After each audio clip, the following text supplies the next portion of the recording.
como quedamos en el último día, vamos ahora a continuar con algunos pensamientos relacionados con Israel.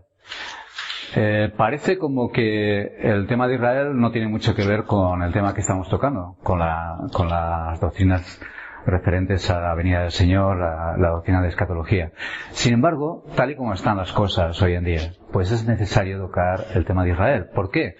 Porque hay un gran sector del mundo evangélico que coloca a Israel como el punto neurálgico de toda la profecía. Estuvimos viendo en Mateo 24 cómo cuando el Señor habla de la destrucción del templo de Jerusalén, de la ciudad de Jerusalén, advierte: cuando veáis a Jerusalén rodeada de ejércitos.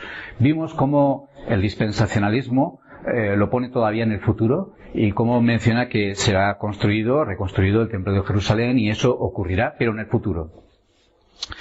Cosa que no es así. Vimos que esto ocurrió en el año 70 después de Cristo. Pues dicen muchas cosas similares. Por ejemplo, mencionan que el nacimiento, el resurgimiento de Israel como nación en el año 1948, más o menos. Después, a partir de la declaración de Balfour en 1917-18, pues ellos mencionan que eso es el cumplimiento de las profecías del Antiguo Testamento, en que dice que te reuniré, te levantaré, volverás a tu tierra. Ellos mencionan que esto es un cumplimiento de esas profecías.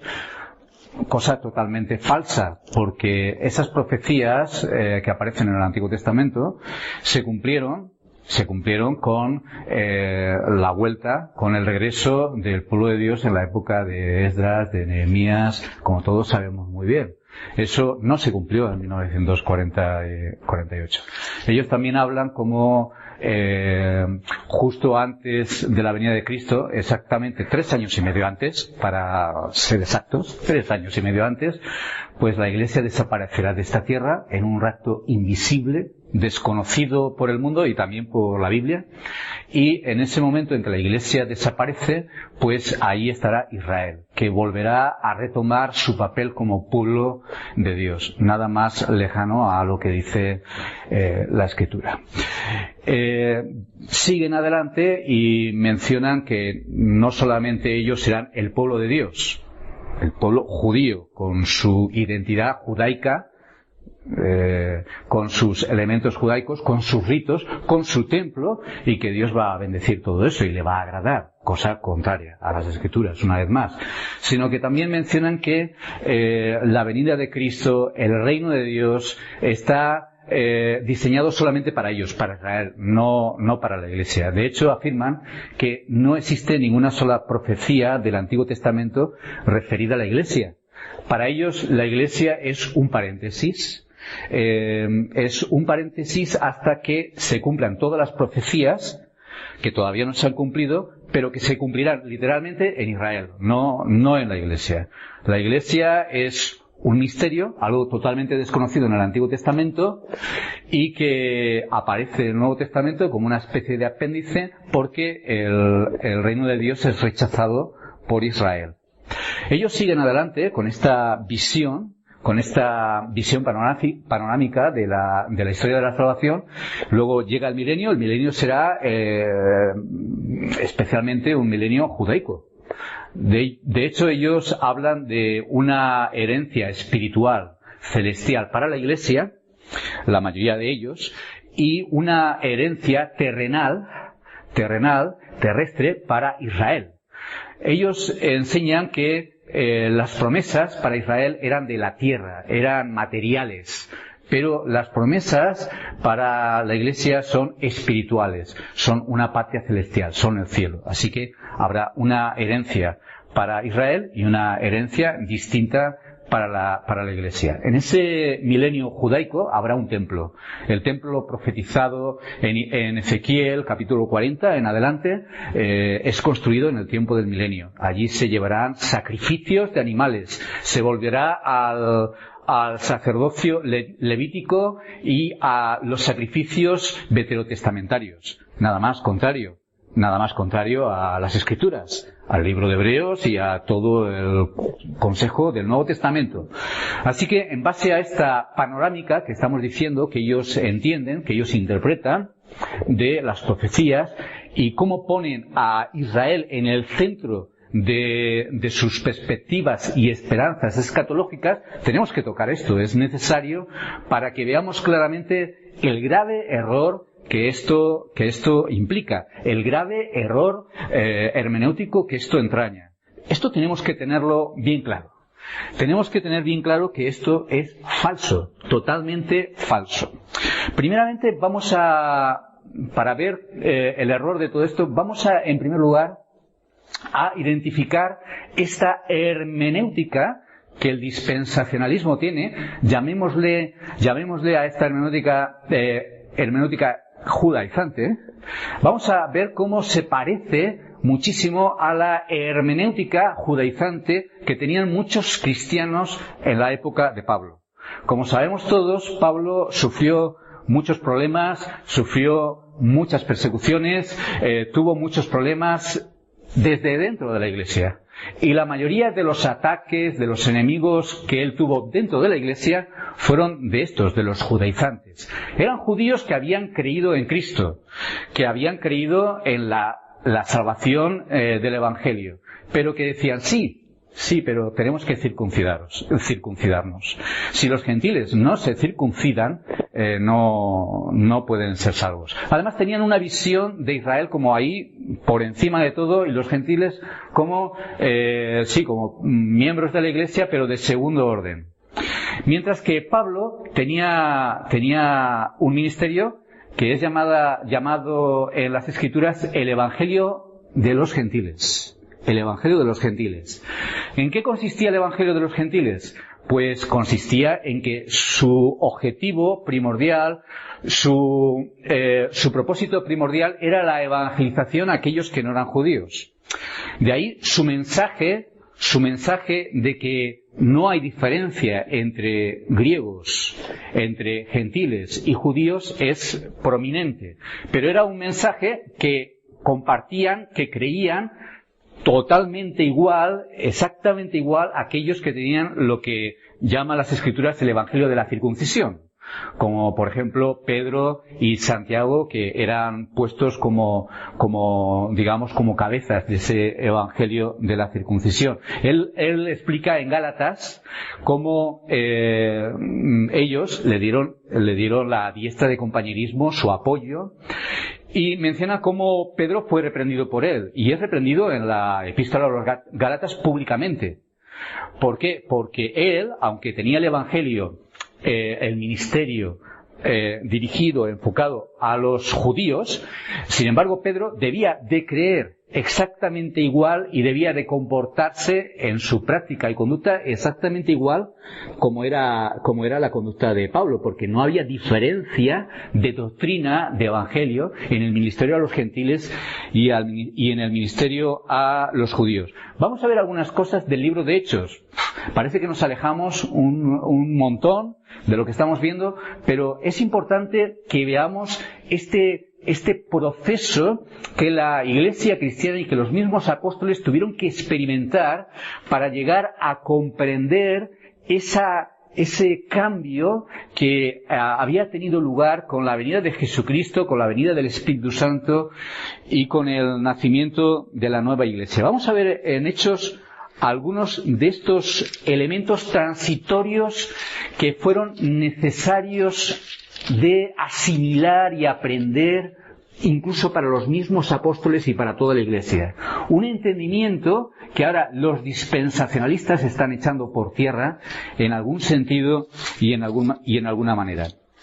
Solamente vamos a, sin leer ningún texto, vamos a tratar de sobrevolar por algunas de las páginas del libro de Hechos para ver que esta es la esencia. En realidad es la esencia del libro de Hechos. Muchos piensan que el libro de Hechos es la historia de la iglesia primitiva. No es así. No es la historia de la iglesia primitiva. Evidentemente, Lucas está escogiendo eventos, sucesos, acontecimientos importantes para lo que él quiere transmitir, para la tesis que él quiere defender. Por eso escoge algunas cosas y hay muchas otras cosas que ocurrieron y que él no cuenta. Pero esto sí. ¿Qué pasa? ¿Que solamente Pablo era una maravilla de apóstol, los demás eran apóstoles de segundo orden? No. Los demás apóstoles hicieron grandes cosas, fueron llevados de la mano del Señor, evangelizaron y llevaron a cabo un ministerio también importante. Pero él quiere defender el ministerio de Pablo a los gentiles. Pablo está en este momento en la cárcel y está sufriendo persecución en medio de la iglesia. Está siendo criticado, juzgado, condenado por algunos supuestos hermanos. Y el propósito de Lucas es mostrar esta transición de la iglesia en su comprensión y defender al mismo tiempo el evangelio a los gentiles, el ministerio de Pablo. Demostrar por qué estaba teniendo tantos problemas. Que no había un problema en él, sino que era un problema de los de la circuncisión. En el primer capítulo vemos esa comprensión judaica de los apóstoles cuando el Señor, después de hablarles del reino, porque el Señor, antes de su partida al cielo, antes de su ascensión, si hubo un tema en que Él estuvo hablando, explicando detalladamente, fue sobre el reino de Dios. Un tema muy importante que tenemos que tocar también, necesariamente en este paréntesis que vamos a tener.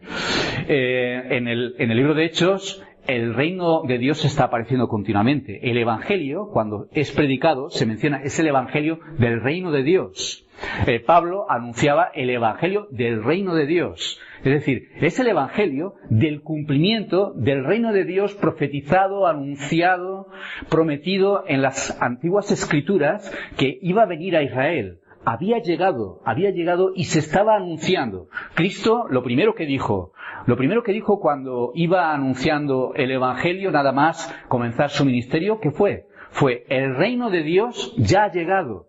El reino de Dios está aquí, en medio de vosotros. Esas fueron sus primeras palabras. Y fue primero ¿a quiénes? A los judíos.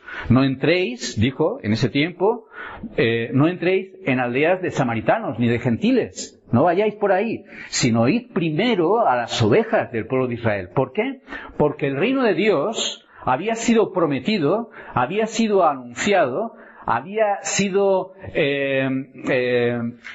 prometido para Israel, no para el mundo. Pero luego vemos cómo en el Nuevo Testamento la Iglesia, los gentiles, entran de lleno totalmente en esas profecías que en un principio eran exclusivas para el pueblo de Israel. Y ellos, en esa mentalidad judaica, cuando Él les habla del reino de Dios, ellos le preguntan: Señor, ¿restaurarás el reino de Israel, el reino a Israel en este tiempo? Ellos estaban siempre pensando de la manera que ellos seguían pensando, que todavía tenían que entender, que todavía no habían comprendido plenamente. Luego vemos en el capítulo 2 cómo la llegada del Espíritu Santo, cómo el día de Pentecostés, el que los discípulos hablaran en otras lenguas, eso era una señal para el pueblo de Israel.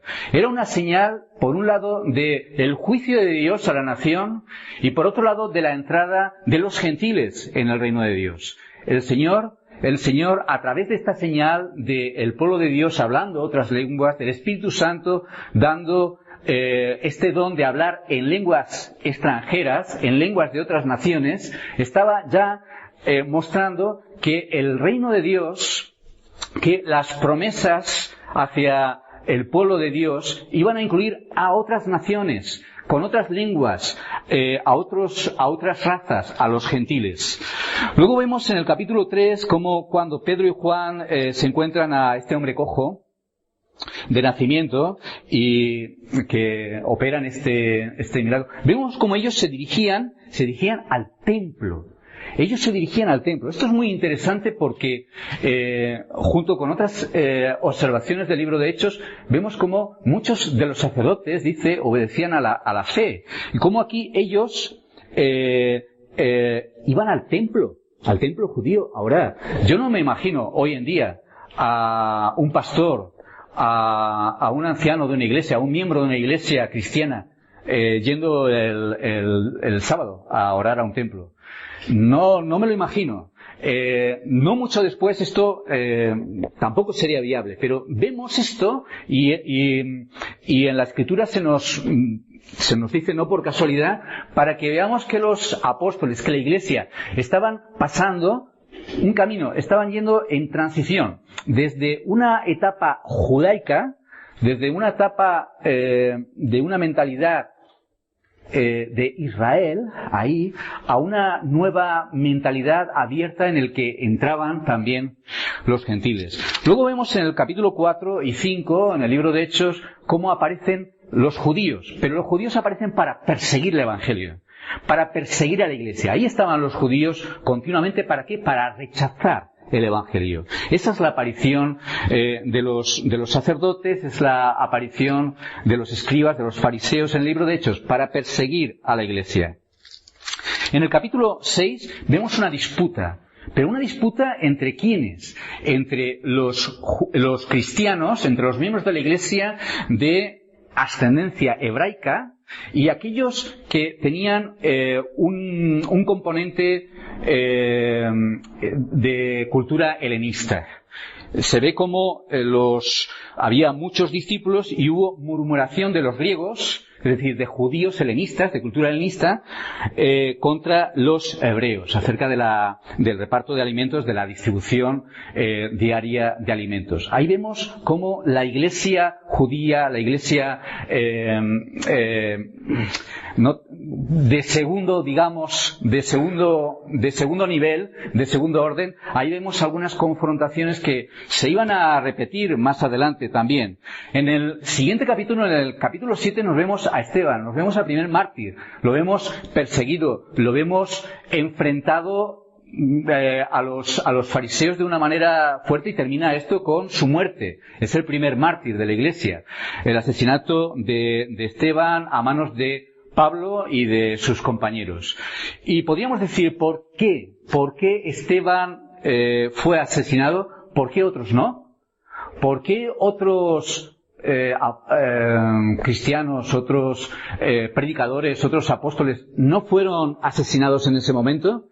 Y no vamos a detenernos aquí, pero si viéramos el mensaje del capítulo 7, las últimas palabras de Esteban frente a sus detractores, a sus enemigos, veremos un componente que ellos no podían aguantar, no podían resistir. Ellos rechinaban los dientes cuando escuchaban estas cosas. ¿Por qué? Porque su mensaje era un mensaje que a ellos les sonaba antijudío, les sonaba universalista, de un Dios manifestándose a otros pueblos, a otras naciones, un Dios más allá del territorio de Israel. Les sonaba a blasfemia lo que ellos decían, como si hubiera hablado en contra de la ley, en contra del templo, en contra de Israel. En el capítulo 8 vemos la primera gran persecución. Una primera persecución que tiene un propósito, no ocurre porque sí.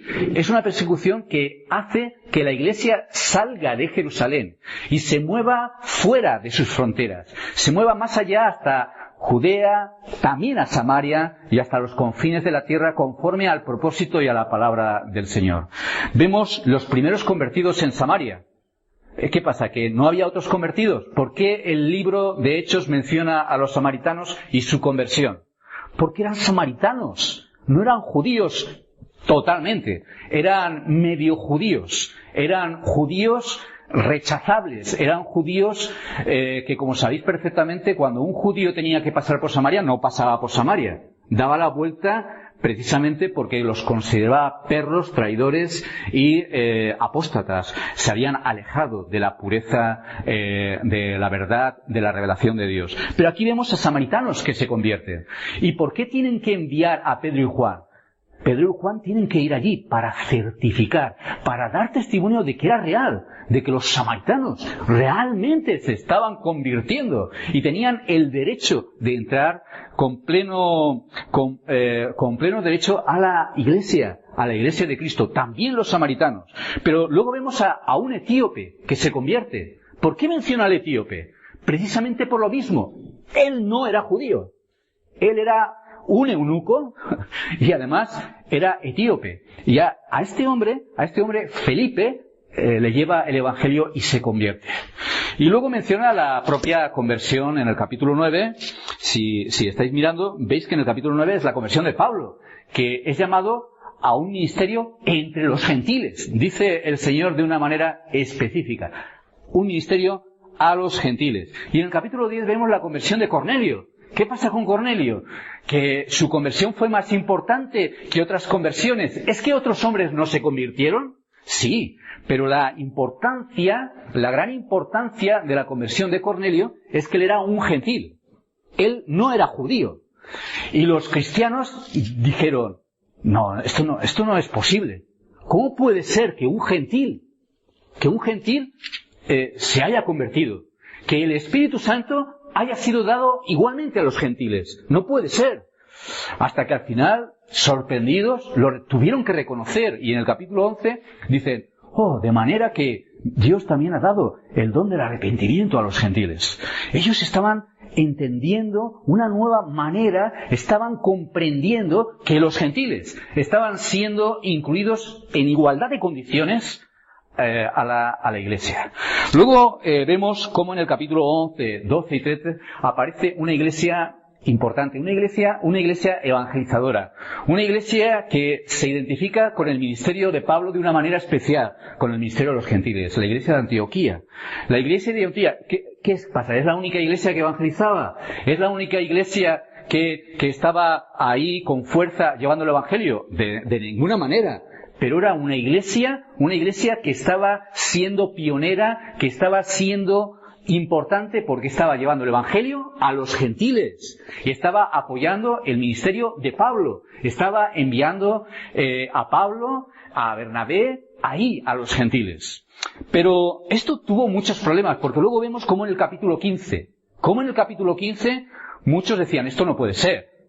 No puede ser que estos se bauticen, que los gentiles se bauticen y no sean circuncidados, que tienen que ser circuncidados. Sin circuncisión no puede haber salvación. Y ahí tenemos la primera gran pelea, el primer gran concilio, el primer gran enfrentamiento entre estas facciones. Al final gana el ministerio a los gentiles, el evangelio a los gentiles, y luego continúa el libro de Hechos con toda esta panorámica, con más enfrentamientos de este tipo, mostrando los sufrimientos de Pablo, precisamente por la misma razón que Esteban sufrió.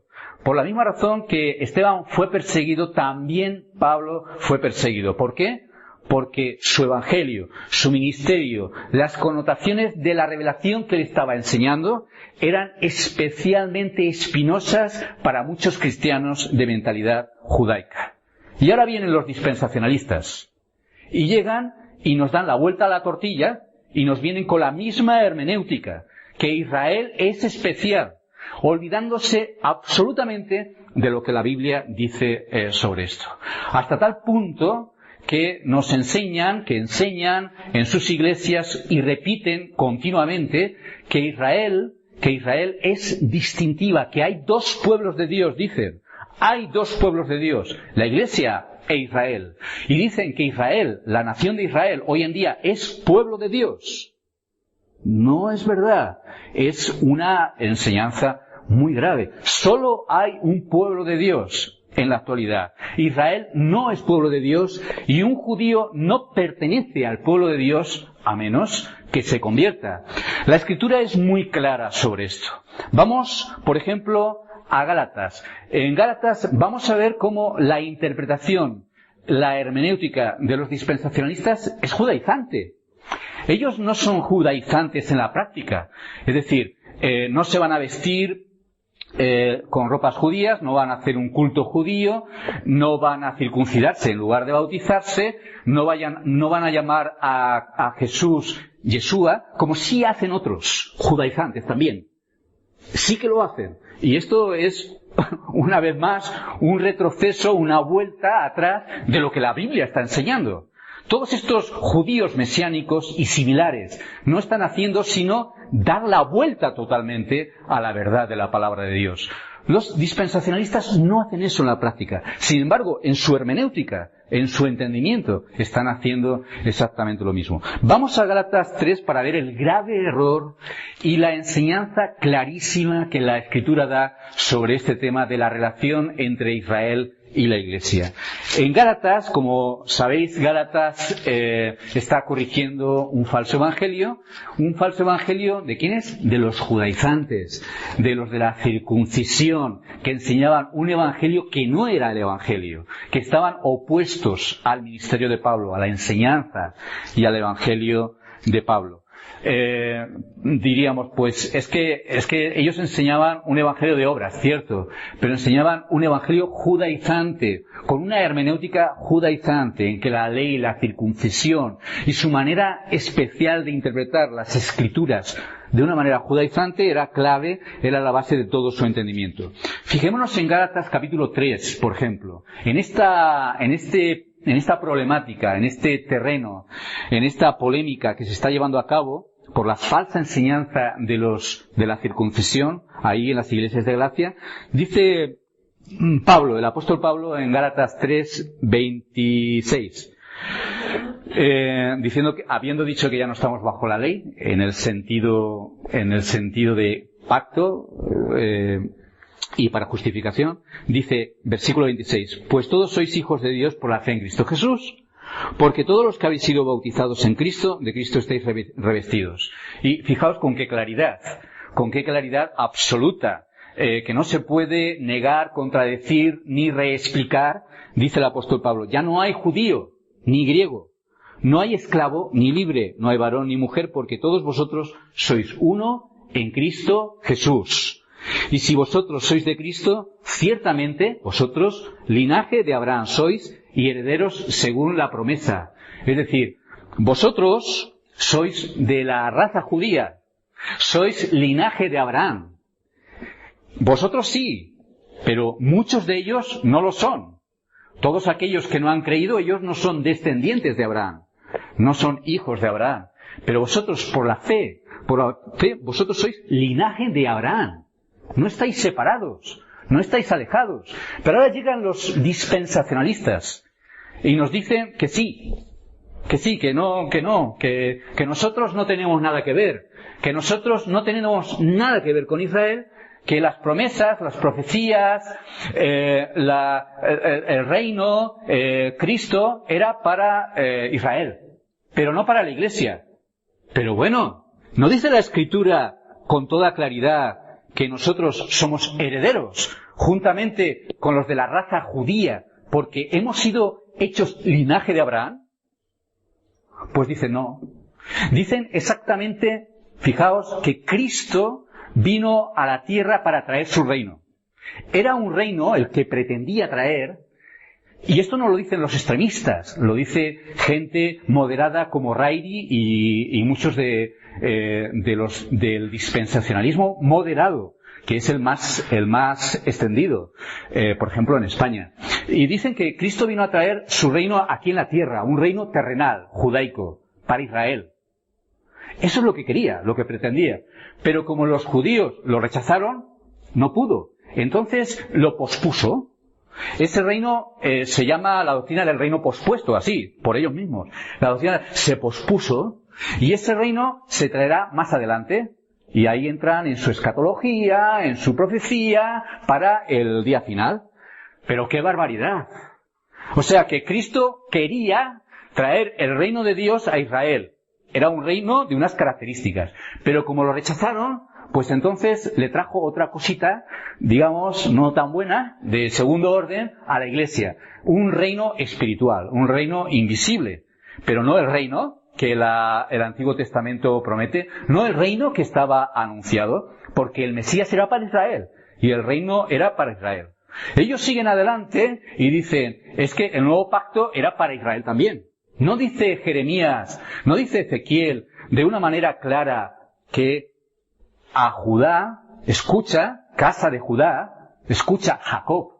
Eso no es la Iglesia, eso es Israel. Por tanto, el nuevo pacto que es anunciado en el Antiguo Testamento es prometido a Israel, no a la Iglesia. Así que, ¿qué pasa luego cuando el Nuevo Testamento, en el libro de Hebreos, por ejemplo, o el Evangelio de Mateo con Cristo, llevando a cabo la celebración de la mesa del Señor, de la Santa Cena? ¿Cómo es posible entonces que la Biblia le adjudique el nuevo pacto a la Iglesia? El nuevo pacto se ha cumplido. Nosotros estamos en el nuevo pacto. Nosotros cada vez que celebramos la mesa del Señor, nosotros estamos celebrando ese nuevo pacto. Ese nuevo pacto que el Señor anunció. Que el Señor nos dijo que recordásemos y que hiciésemos memoria de Él. Pero ellos dicen que no es para nosotros, que es para Israel. Que en un sentido ese pacto, pues digamos que tiene sus aplicaciones para nosotros, pero que en realidad, y esto lo explican de maneras distintas, en realidad esto se cumplirá, ese nuevo pacto se cumplirá de una manera real, literal, en la nación de Israel solamente. Pero ¡qué barbaridad! Si os dais cuenta, están robando lo que Dios ha dado a la Iglesia, lo que el Evangelio de Pablo, por lo que Pablo sufrió, por lo que Pablo fue perseguido, por lo que Pablo tuvo que defender con su vida, continuamente, dentro de la misma Iglesia, aquello que él estaba defendiendo, ellos lo están negando. Todo aquello que Pablo estaba mostrando de una manera clara, que muestra claramente las Escrituras, que es para nosotros, que antes sí estábamos alejados, no éramos pueblo de Dios, estábamos ajenos a los pactos, pero ahora, dice en Efesios capítulo 2, ahora la pared intermedia de separación ha caído. Ahora vosotros, que no erais, ahora sois pueblo. Antes no estabais en los pactos, pero ahora esos pactos, esas promesas, son también para vosotros. Así que el nuevo pacto, que era para Israel, es para ti, para mí, si somos hijos de Dios. Las promesas a Abraham son para ti, para mí. Las promesas del reino de Dios, del Mesías venidero, que eran para Israel, sí, es cierto, tenéis razón, dispensacionalistas, es verdad, no hay que ser muy inteligente para darse cuenta que en el Antiguo Testamento habla de Israel, y se lo promete a Israel, literalmente. Pero tampoco hay que ser muy inteligente para darse cuenta que nosotros, la Iglesia, la Escritura dice claramente que nosotros hemos entrado de lleno, en pleno derecho, y no como ciudadanos de segundo orden, en todas esas promesas, en todas esas profecías, en todo ese gran plan de salvación, en ese reino prometido a su antiguo pueblo. Por causa de la hora vamos a dejarlo aquí, pero este es un tema que tenemos que tener muy claro. Y qué barbaridad, lo que ellos están enseñando es una aberración. Es una aberración de lo que enseña claramente las Escrituras. Una aberración terrible.